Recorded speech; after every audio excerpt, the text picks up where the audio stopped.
Bismillahirrahmanirrahim. Assalamualaikum warahmatullahi wabarakatuh. Perkenalkan, nama saya Nes Syarifah Atika MKEP, dosen pada bagian keperawatan keluarga, Fakultas Keperawatan Universitas Syah Kuala. Sebagai seorang dosen, saya menjalankan tridharma perguruan tinggi, yaitu pengajaran, penelitian, dan pengabdian kepada masyarakat. Pada bidang pengajaran, saya merencanakan pengajaran dengan baik dan mendorong mahasiswa untuk belajar aktif, inovatif, dan interaktif, serta menggunakan media pembelajaran yang beragam dan menarik. Berikut saya akan menjelaskan deskripsi singkat tentang mata kuliah konsep keperawatan keluarga. Kode mata kuliah keperawatan keluarga adalah SFKA 3051. Mata kuliah wajib bagi mahasiswa semester 5 dengan beban 3 SKS pada Prodi Sarjana Keperawatan Fakultas Keperawatan Universitas Syah Kuala. Mata kuliah ini diampu oleh tim pengajar dari bagian keperawatan keluarga dengan jumlah 16 pertemuan. Terdapat 2 capaian pembelajaran lulusan atau CPL dari mata kuliah konsep keperawatan keluarga, yaitu CPL 3 mampu mengaplikasikan ilmu pengetahuan dan teknologi keperawatan dengan memperhatikan nilai sosial humaniora berdasarkan kaidah, tata cara, dan etika ilmiah dalam pemberi asuhan keperawatan. CPL 5 mampu melaksanakan edukasi dengan keterampilan komunikasi dalam asuhan keperawatan dengan menggunakan teknologi informasi ilmiah. Capaian pembelajaran pada mata kuliah atau CPMK, yaitu CPMK 124, menganalisis asuhan keperawatan sesuai dengan tahapan tumbuh kembang keluarga. CPMK 125 menerapkan hasil penelitian dalam intervensi keperawatan pada kasus sesuai tahap tumbuh kembang keluarga sesuai dengan standar yang berlaku dengan berpikir kreatif dan inovatif serta menghasilkan pelayanan yang efisien. Berikut 15 bahan kajian mata kuliah konsep keperawatan keluarga. 1. Konsep dasar dan luar lingkup keperawatan keluarga. 2. Tahapan tumbuh kembang. 3. Tren dan isu dalam keperawatan keluarga. 4. Tugas kesehatan keluarga. 5. Model dan teori keperawatan keluarga. 6. Asuhan keperawatan keluarga sesuai tahap tumbuh kembang mulai dari pengkajian, analisa data, perumusan diagnosa, penentuan prioritas masalah. 7. Menyusun rencana asuhan keperawatan, implementasi, intervensi, sampai dengan evaluasi asuhan keperawatan keluarga. 8. Pengkajian keperawatan keluarga, analisa data hasil pengkajian keluarga. 10. Perumusan diagnosa keperawatan keluarga. 11. Penentuan prioritas masalah dalam keperawatan keluarga. 12. Penyusunan rencana asuhan. 13. Implementasi asuhan keperawatan. 14. Evaluasi dari asuhan keperawatan terhadap keluarga. 15. Penerapan hasil penelitian dalam asuhan keperawatan keluarga. Pada pelaksanaan pembelajaran pada video ini, saya menerapkan metode pengajaran DAA, yaitu Delivery, Interaction, dan Assessment. Pada tahap delivery, saya menyampaikan tujuan pembelajaran, kontrak kuliah, serta mengarahkan mahasiswa mempelajari modul, RPS, dan referensi utama sebagai dasar sebelum mengikuti pembelajaran. Pada tahap interaction, saya membuka perkuliahan dengan menyapa mahasiswa serta memastikan kesiapan mereka mengikuti pembelajaran, berdoa sebelum memulai pembelajaran, dan menyepakati kontrak kuliah. Saya mendorong mahasiswa berdiskusi secara aktif melalui pembelajaran berbasis kasus atau case method, sehingga mahasiswa mampu berpikir kritis dalam menganalisis masalah kesehatan keluarga dan menentukan intervensi keperawatan yang tepat. Di akhir perkuliahan, mahasiswa menelaah kasus atau case method sehingga mampu menganalisis masalah, mengenal masalah di kasus, memutuskan merawat, mampu merawat, memodifikasi lingkungan, dan membawa fasilitas kesehatan. Di tahap akhir dari metode pembelajaran DAA adalah assessment, di mana saya melakukan proses penilaian atau evaluasi mahasiswa dengan memberikan komponen penilaian, yaitu menggunakan form konsultasi, form diskusi, form soft skill, dan kuis. Demikian penjelasan singkat mengenai pelaksanaan pembelajaran pada mata kuliah konsep keperawatan keluarga. Selanjutnya, saya akan mendemonstrasikan proses pembelajaran pada pertemuan keempat dengan topik tugas kesehatan keluarga. Semoga tayangan ini dapat memberikan gambaran mengenai penerapan strategi pembelajaran, interaksi dengan mahasiswa, serta proses asesmen yang saya lakukan selama perkuliahan. Assalamualaikum warahmatullahi wabarakatuh. Waalaikumsalam warahmatullahi wabarakatuh. Alhamdulillah, apa kabar adik-adik hari ini? Alhamdulillah sehat. Udah sarapan? Sudah. Udah siap mengikuti pelajaran? Sudah. Baik, hari ini kita akan belajar mengenai 5 tugas kesehatan keluarga. Namun sebelum itu, untuk keberkahan pembelajaran kita berdoa terlebih dahulu. Siapa yang mau memimpin doa? Ziana. Oh ya, silahkan Zia. Baik, sebelum kita memulai kegiatan pembelajaran kita hari ini, alangkah baiknya kita berdoa terlebih dahulu. Berdoa dimulai. Bismillahirrahmanirrahim. Rabbi zidni sadri wa yassirli amri wahlul 'uqdatam min lisani yafqahul qawli. Rabbi zidni ilman warzuqni fahman. Amin. Berdoa selesai. Alhamdulillah. Siap belajar? Sudah. Baik, hari ini kita akan belajar tentang materi 5 tugas kesehatan keluarga. Namun sebelum itu kita review dulu materi sebelumnya. Masih ingat materi sebelumnya? Masih. Tentang apa? Tahapan tumbuh kembang keluarga. Ya, mungkin ada yang mau mereview tentang tahapan tumbuh kembang keluarga? Oke, silahkan Najma. Izin menjawab, Najma Nars. Jadi tahapan tumbuh kembang keluarga ini adalah proses perubahan peran atau interaksi antara keluarga itu sendiri dari waktu ke waktu. Jadi tahapan tumbuh kembang keluarga ini terbagi menjadi 8. Yang pertama itu pasangan baru menikah, kemudian keluarga dengan anak usia prasekolah, kemudian keluarga dengan anak usia sekolah, keluarga dengan remaja, keluarga yang melepas anak dewasa muda, keluarga dengan parubaya, dan keluarga lansia. Oke, baik ya. Jadi kita sudah ingat sehingga kita ada 8 ya, satu lagi pensiunan ya. Iya. Jadi sebelum kita mulai kita kontrak waktu dulu. Ini kita akan satu PT, kita akan 50 menit ke depan, terus akan membahas tentang 5 tugas kesehatan keluarga. Baik. Yang pertama, kalau kalian melihat keluarga, apa yang kalian terbayang saat kalian dengar kata-kata keluarga? Ada Ayah, ibu, anak. Oke. Ya, jadi di sini kita kaitkan dengan bidang kesehatan di mana keluarga adalah unit terkecil, ya, unit terkecil di masyarakat. Jika setiap anggota keluarga mampu menjalankan fungsinya, maka kesehatannya itu akan meningkat. Jadi di dalam masyarakat itu ada keluarga dan di dalam keluarga itu ada individu. Seperti kalian bilang tadi, ada ayah, ibu, anak, nenek dan lain-lain. Yang dimana setiap itu mempunyai kebutuhan atau kesehatannya masing-masing. Jadi, ada yang pernah dengar 5 tugas kesehatan keluarga? Pernah? Mungkin kalau ada yang pernah, boleh kasih pendapatnya? pernah dengar, Mas. Uh-uh. Jadi ada 5 tugas keluarga. Yang pertama itu ada mengenal masalah kesehatan. Ya. Yang kedua itu ada memutuskan tindakan kesehatan yang tepat bagi keluarga. Lalu yang ketiga itu merawat anggota keluarga yang sakit. Yang keempat memodifikasi lingkungan. Lalu yang kelima itu memanfaatkan fasilitas kesehatan.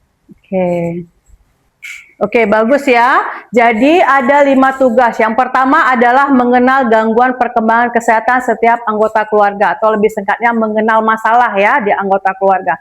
Jadi banyak sekali masyarakat kita itu tidak tahu, tidak menyadari, tidak mengenal. Kenapa sih mereka? Sakitnya karena apa? Atau gangguan atau gejala mereka karena apa? Ya. Jadi di sini keluarga itu harus bisa aware atau harus bisa paham tentang perubahan-perubahan kecil pada anggota keluarganya. Misalnya seorang ibu mengenali anaknya batuk. Anaknya batuk itu karena apa? gitu ya. Habis itu karena flu, apa karena sesuatu hal yang lain. Kadang-kadang saat ibu tidak memiliki pengetahuan, maka dia akan berpikir, ya batuk karena cuaca, benar nggak? Benar. Maka di sini perlu pemahaman keluarga agar anaknya itu bisa meningkatkan derajat kesehatan.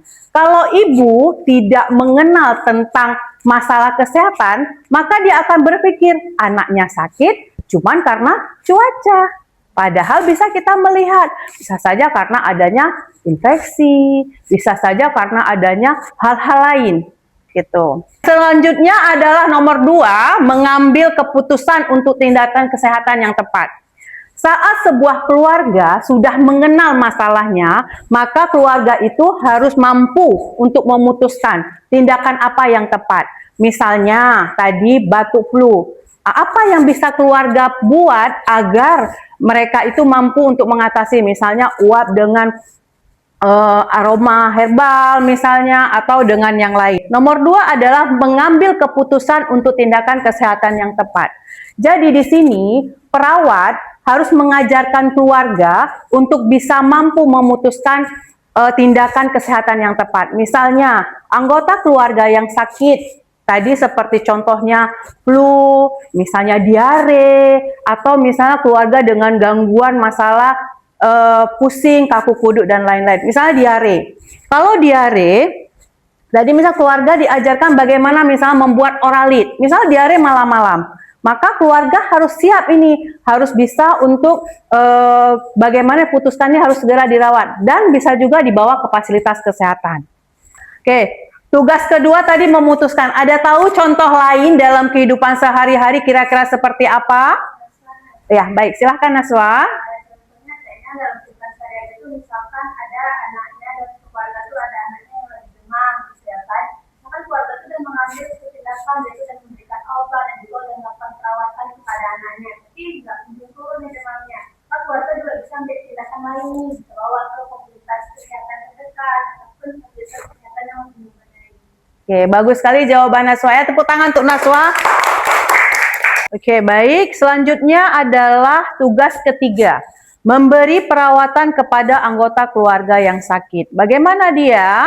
Di mana pertolongan pertama dan perawatan harian di rumah itu sangat penting. Contohnya, ibu dan ayah mampu membuat larutan pada anggota keluarga yang terkena diare. Oke. Contoh kedua yaitu memisahkan peralatan makan pada anggota yang sakit. Misalnya ada anggota sedang terkena flu atau penyakit penular lainnya, itu dipisahkan. Mungkin adik-adik ada contoh nggak dalam kehidupan sehari-hari, contoh apa saja yang tugas ketiga ini, merawat anggota keluarga yang sakit? Oke, Adelia, silakan. Tuh kayak ada keluarga yang terkena hipertensi. Nah, sebagai keluarga kita tuh kayak bisa mengatur pola diet si keluarga yang terkena hipertensi. Yang kedua itu kayak mengontrol jadwal minum obat secara rutin kepada keluarga yang terkena hipertensi, Nars. Iya, anggota keluarga kita yang sakit. Ini salah satu contohnya adalah membuat larutan oralit, memisahkan peralatan makan untuk anggota yang punya penyakit menular. Mungkin oke, bagus sekali Adelia. Tepuk tangan untuk Adelia. Ya, jadi itu tadi contoh untuk pasien dengan keluarga dengan hipertensi, membantu pasien untuk diet dan mengatur pemberian obat ya. Oke. Contoh lainnya selain hipertensi, mungkin ada pernah lihat yang lain, ada? Tentunya bisa jadi kayak kalau misalnya ada keluarga yang skabies gitu, nah jadi kalau bisa handuknya itu dipisah dan sama, Iya. alat-alat yang digunakan itu dipisah. Ya, bagus sekali ya. Oke. Selanjutnya untuk tugas keempat. Tugas keempat yaitu mempertahankan suasana di rumah yang menguntungkan untuk kesehatan dan perkembangan kepribadian anggota keluarga, atau lebih singkat kita sering sebutnya adalah modifikasi lingkungan. Mungkin jawaban Naswa ini lebih cocok untuk yang nomor 4. Ya. Jadi memodifikasi lingkungan itu bagaimana? Di lingkungan keluarga itu jika salah satu anggota keluarga ada yang sakit, maka kita bantu ini untuk bisa meningkatkan lingkungan agar bisa membantu meningkatkan kesehatan. Contoh tadi, skabies, tidak menggunakan handuk yang sama. Atau pada lansia, kita bisa menggunakan penyangga saat ke kamar mandi ya, supaya menghindari resiko jatuh. Misalnya lagi ada anggota keluarga yang sakit misalnya TB, kita harus bisa memelihara lingkungan rumah, menjaga ventilasi supaya tetap baik, supaya lingkungannya juga tetap bersih. Jadi di sini adalah tugas keempat. Oke, selanjutnya ini tugas kelima. Apa itu tugas kelima? Mempertahankan hubungan timbal balik antara keluarga dengan lembaga kesehatan. Ini menunjukkan pemanfaatan dengan baik dengan fasilitas kesehatan. Atau lebih singkat, kita memanfaatkan fasilitas kesehatan. Banyak sekali dari masyarakat itu tidak menggunakan fasilitas kesehatan dengan baik. Contohnya, ada seseorang anggota keluarga yang sakit menganggap keluhannya itu hanya lelah, bisa sembuh waktu tidur. Ada juga misalnya anggota keluarga dengan suatu penyakit, dia menganggap akan sembuh dengan sendirinya.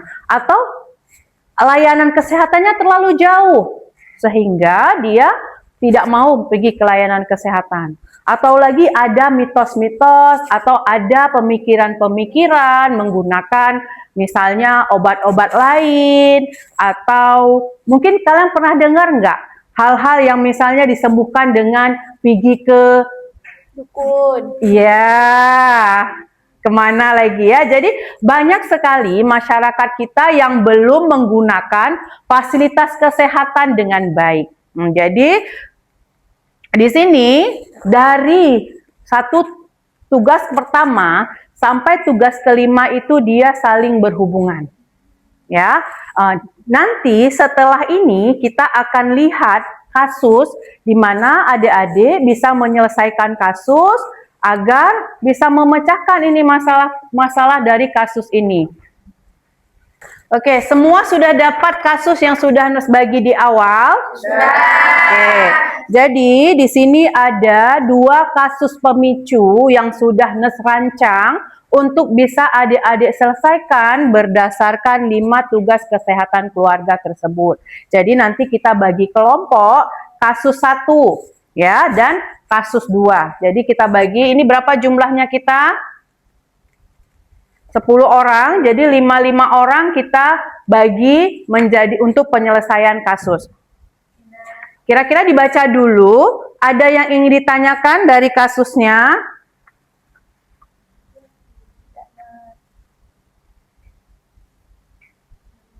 Belum. Jika belum, maka kita buat dulu kelompok agar mudah adik-adik berdiskusinya. Nah, teman-teman nih kita ada kasus satu nih terkait dengan keluarga Bapak A. Jadi Bapak A itu udah usianya 54 tahun, dia tinggal sama istrinya dan ibunya itu berusia 51 tahun. Di 3 bulan yang terakhir, Bapak A ini dia sering mengeluh kaku kudu, pusing, lalu cepat lelah setelah pulang bekerja sebagai buruh. Tapi Bapak A ini menganggap hal itu yang biasa karena faktor kelelahan pekerjaan dan juga usia. Sehingga beliau hanya meminum jamu pegalinu atau obat di warung jika keluhannya muncul. Berarti kayaknya tugas yang pertama tadi Yang mengenal belum. ya dia belum memenuhinya. Terus di sini Bapak Ayu dia hanya minum jamu, Ya, nggak tahu tindakan yang tepat. harus dilakukan. Berarti itu tugas yang keberapa? Tugas Tugas kedua Mm-mm. penuhi. Habis itu juga dia nggak dibawa ke jarang pergi ke puskesmas. Berarti tugas kelimanya juga Belum kurang terpenuhi ya? terpenuhi. Mm-mm. Terus di sini juga ada Dan juga Bapak A itu dia masih gemar mengkonsumsi makanan asin dan juga telur asin dan juga gorengan-gorengan tiap hari. Berarti ini untuk dietnya ya, berarti Ya. lingkungannya belum ya? Belum memadai juga.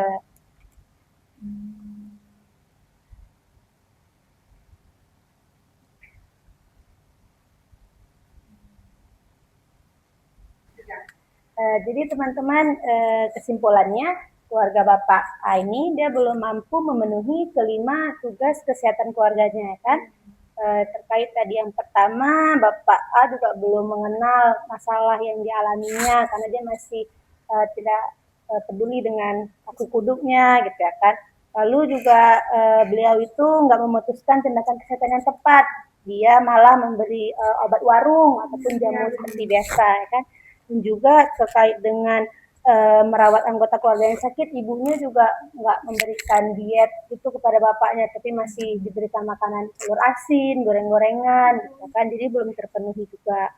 Lalu untuk modifikasi lingkungan juga belum terpenuhi karena istrinya belum mendukung lingkungan fisik sama psikologis bapaknya juga. Dan untuk tugas kelima pun Bapak A masih jarang kontrol puskesmas, ya kan? Berarti kesimpulannya keluarga Bapak A belum memahami dan juga mencapai kelima tugas kesehatan keluarga. Oke, berarti kelompok 1 sudah mampu memecahkan kasus berdasarkan dari 5 tugas yang kita pelajari tadi. Gimana kelompok 1 perasaannya? Alhamdulillah Nas, jadi kami lebih paham lagi tentang keluarga-keluarga. Apa sih fungsi kita sebagai keluarga? Iya, bagus sekali ya. Tepuk tangan kelompok 1.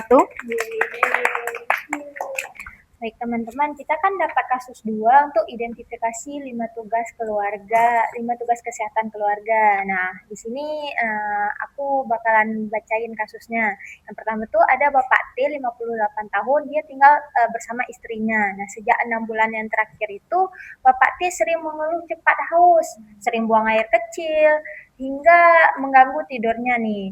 Terus berat badannya juga turun drastis. Nah, selain itu juga terdapat luka lecet kecil di jempol kaki kanan akibat terkena paku nih seminggu yang lalu.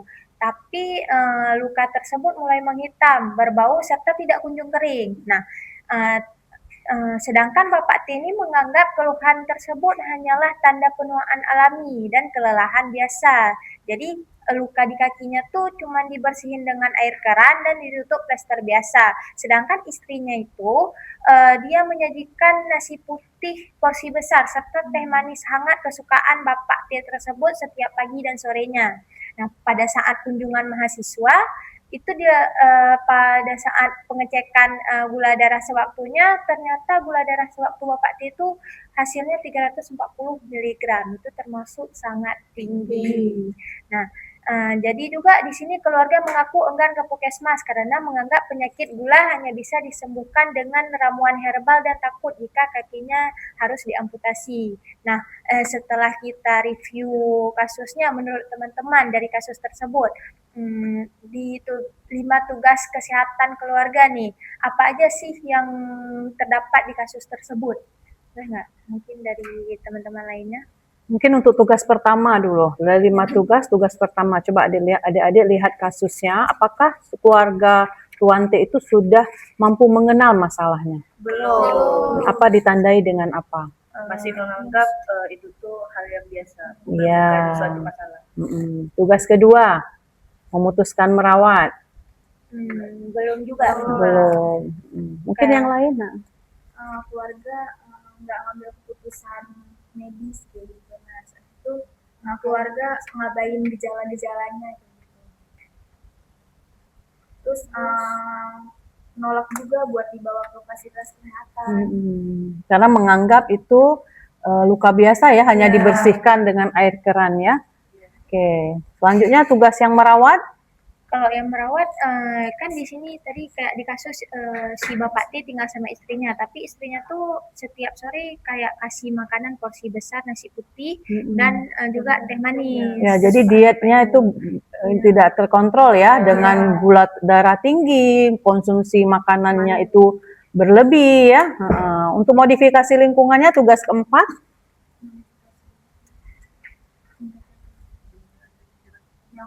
Yang ini Nas tadi yang kena paku. Ya, lingkungan rumah kurang kondusif ya, yang membuat bahaya ya. Tugas kelima. Itu gagal juga Nas di keluarga Penuhi Bapak ya? ini, belum terpenuhi. Tidak memanfaatkan fasilitas kesehatan karena berpikir bakalan diamputasi kayak gitu Mas. Oke. Ya, jadi dari kasus itu kalian bisa menelaah atau menggambarkan apa 5 tugas kesehatan keluarga terpenuhi atau tidak terpenuhi. Gimana perasaannya? Kalian bisa menyelesaikan atau bisa menggali atau bisa menyelesaikan kasus itu? Dari membaca kasus dan mereviewnya Nas, ternyata masih ada keluarga yang dari 5 tugas kesehatan tuh belum terpenuhi semuanya Nas. Oke. Oke, bagus. Tepuk tangan untuk kelompok 2. Oke, baik. Jadi dari sekian materi yang sudah Nas sampaikan, mungkin ada dari adik-adik yang mau menyimpulkan. Yang Ya. coba Nurse. Ya, silahkan Zia. Jadi kesimpulan yang dapat kita ambil pada pembelajaran hari ini, jadi yang pertama itu keluarga mampu mengenal masalah kesehatan. Kemudian yang kedua, keluarga juga harus mampu memutuskan tindakan kesehatan apa yang harus tepat untuk dilakukan. Kemudian yang ketiga itu, keluarga juga harus merawat anggota keluarganya yang sedang sakit. Kemudian yang keempat itu, keluarga harus mampu memodifikasi lingkungan tempat tinggalnya. Kemudian yang terakhir itu, keluarga harus memanfaatkan fasilitas pelayanan kesehatan seperti puskesmas. Ya, bagus sekali Zia. Tepuk tangan buat Zia. Masya Allah ya Zia ya. Alhamdulillah hari ini kita sudah belajar tentang 5 tugas. Gimana perasaan adik-adik? Ada pertanyaan untuk materi kita hari ini? Sudah jelas. Udah siap menjadi perawat yang profesional? Siap. Masya Allah. Tepuk tangan untuk kita semua. Ya, pertemuan kita hari ini sudah selesai. Pertemuan berikutnya kita akan belajar mengenai home visit. Pernah dengar tentang home visit? Nah, karena itu adalah salah satu senjata kita perawat keluarga. Kita harus mampu untuk bisa memahami, menjalankan home visit dengan baik. Alhamdulillah hari ini kita sudah selesai. Terima kasih adik-adik atas perhatiannya ya. Mohon maaf kalau ada dari penyampaian Nurse yang kurang berkenan ya. Semoga apa yang Nurse sampaikan adik-adik pelajari hari ini bermanfaat untuk kita semua. Karena sebaik-baik manusia adalah yang paling bermanfaat untuk orang lain. Terima kasih. Assalamualaikum warahmatullahi wabarakatuh. Waalaikumsalam warahmatullahi wabarakatuh. Terima